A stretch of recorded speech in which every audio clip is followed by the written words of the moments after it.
A little while back, I mentioned Fresh Games, the branch of Eidos that concerned itself with bringing some lesser-known Japanese titles to the American market. Some of them, like R-Type Final and Legaia Dual Saga, had names that some folks would at least recognize.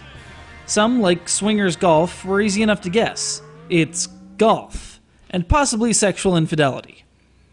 And then there's Mad Maestro. This one's just... well... let's take it from the top, shall we?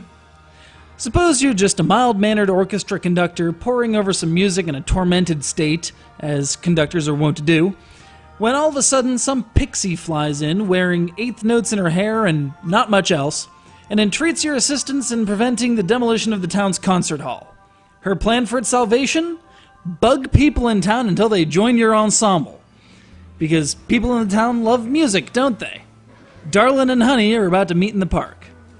A lover's quarrel erupts regarding the exact timing of this particular rendezvous, and just as things are about to break bad, Johannes Brahms.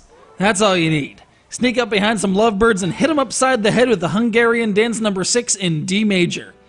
That acrobat having a rough day because no one's attending the circus? Quickly, play some Dvorak, that'll fix everything.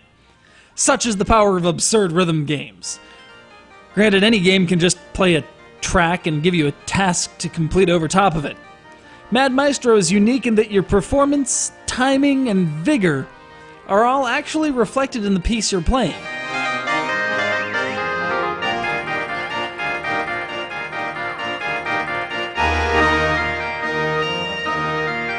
It's one of the rare games that uses the pressure sensitivity function of the PS2 gamepad. Blue, green, and red cues require soft, middling, and hard presses, and, fittingly, these represent the dynamic levels of your orchestra. That's loudness for all you non-musical types.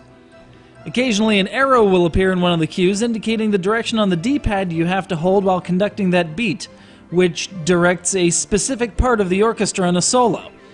It's a clever little work all told, but the difficulty curve is steep. It's like how you get to Carnegie Hall. Practice, practice, practice.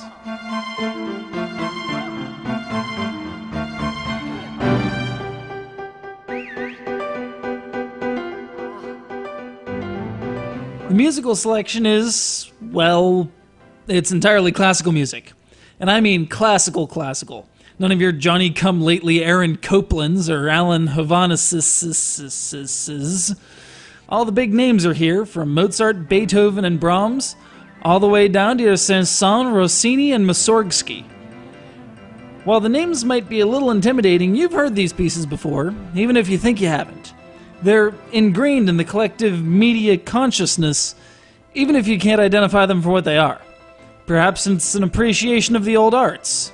Perhaps it's because they're in the public domain and people are cheap when it comes to adding background sound.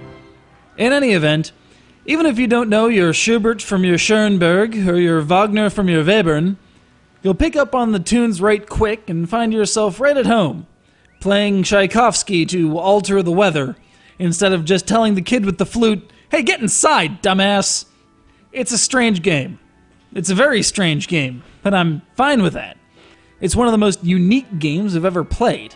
It takes the idea of rhythm game and puts you in the one position where rhythm is most crucial and gives you the most difficult task.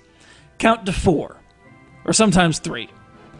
The execution, while kind of a shock at first, covers exactly what you need to be a top-flight conductor and save the concert hall without even having to handcuff yourself to a door. Behold the power of music.